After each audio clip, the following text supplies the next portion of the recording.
L'histoire du retour du ciel sur terre. Il était une fois Tien et Dia, deux laboureurs embauchés dans le même village. Ils sont similaires dans la mesure où il est tous deux extrêmement pauvres et tous deux orphelins. Mais Tien est très intelligent et comprend tout ce qu'on lui dit. Un jour Dia lui dit: Si nous sommes tous les deux comme ça, je ne sais pas quand nous pourrons relever la tête. Vous êtes déjà une personne intelligente. Si vous étudiez, vous réussirez probablement l'examen pour devenir mandarin de haut rang. Alors à partir de maintenant, ne travaillez plus. Je ferai de mon mieux pour travailler davantage pour obtenir de l'argent pour subvenir à vos besoins. Éducation. Quand travaillerez-vous, par conséquent? Nous jouirons tous les deux de la richesse ensemble. Tien a accepté l'invitation, mais Dia lui a également dit: Chaque fois que tu réussis, ne m'oublie pas. Après cela, la force de la terre a travaillé jour et nuit pour vous soutenir. Voyant l'astronomie progresser chaque jour, il travaillait avec encore plus d'enthousiasme, ne se souciant de rien. C'est ainsi qu'après 10 ans d'études, Tien a réussi le département d'examen de Huong, puis est entré au pavillon de poésie et a réussi l'examen de poinsettia. Il a été nommé par le roi comme mandarin de haut rang, avait de nombreux serviteurs, possédait un magnifique manoir et était respecté de tous. En entendant la nouvelle, Dia était très heureuse. Immédiatement, le gars a ramené le buffle laboureur à son propriétaire. Puis il vendit la maison pour obtenir de l'argent pour acheter des offrandes et se rendit au palais de son ami. Dia ne s'attendait pas à ce qu'à son arrivée, Tien change d'avis et ne veuille plus accepter son vieil ami. Il a dit aux gardes de barrer la porte et de ne pas laisser Dia entrer. Après avoir été chassé, il s'est senti désolé pour lui-même et est parti. Dès qu'il arriva au bord de la rivière, il s'assit, les larmes coulant en pensant au cœur des gens et à leur triste sort, et maintenant qu'il était de retour au village, il ne savait plus où habiter car sa maison avait été vendue. Soudain, le Bouddha apparut sous la forme d'un passant qui s'arrêta et lui demanda: Pourquoi pleures-tu? Dia a raconté toute l'histoire au Bouddha. Le Bouddha le bénit alors avec un bateau et lui dit: Si tu restes ici et transportes des passagers sur cette rivière, tu auras assez à manger, donc tu n'auras plus à travailler. Dia écoutait et restait là pour travailler comme passeur. Mais il gagne juste assez pour joindre les deux bouts, sans économiser d'argent.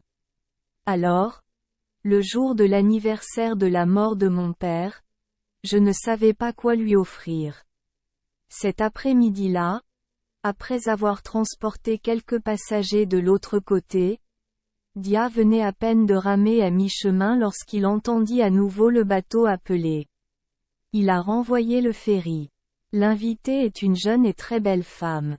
À ce moment-là, c'était déjà le crépuscule. La femme dit à Dia: Il fait déjà nuit et la route est encore loin. S'il te plaît, accorde-moi une nuit de repos. La maison de Dia était une cabane au bord de la rivière. Il n'y avait qu'un seul lit de camp dans la maison, mais il laissa aussi la femme s'allonger. Voyant Dia essayer de trouver un autre endroit pour dormir, la femme lui demanda soudain: En as-tu un? Femme encore? Dia a répondu: Non, j'aimerais être ta femme.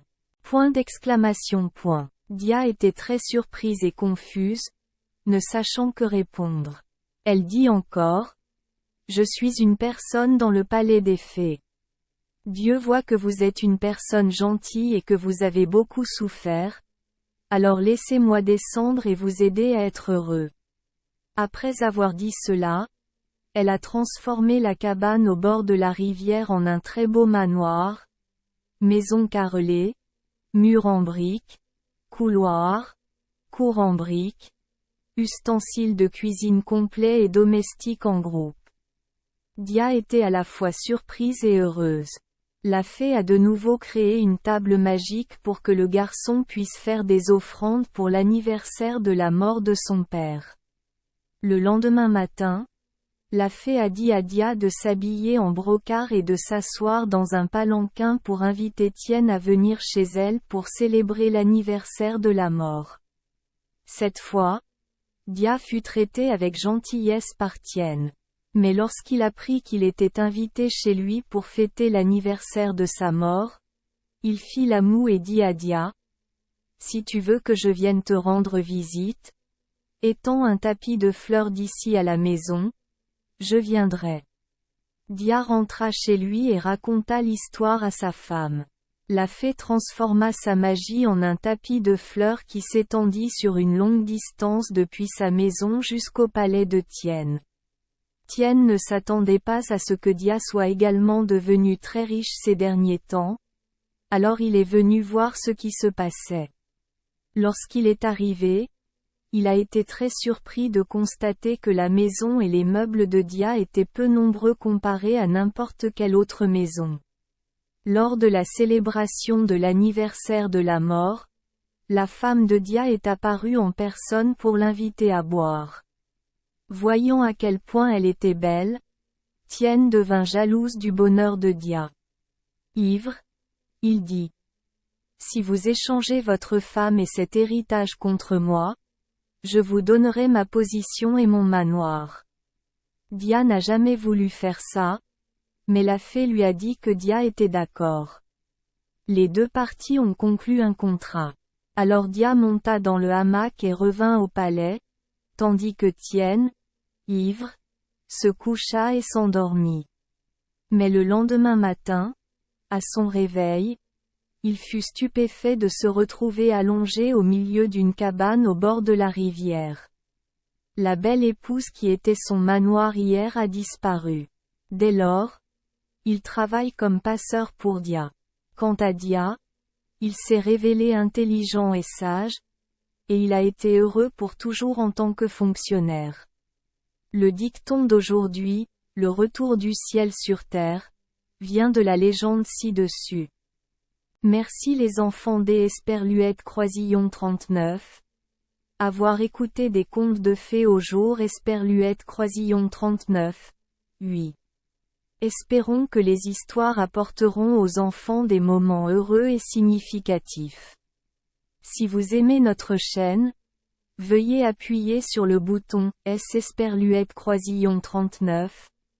Abonner, pour ne manquer aucune histoire intéressante. Je vous souhaite une bonne nuit de sommeil et de beaux rêves. Rendez-vous dans la prochaine histoire.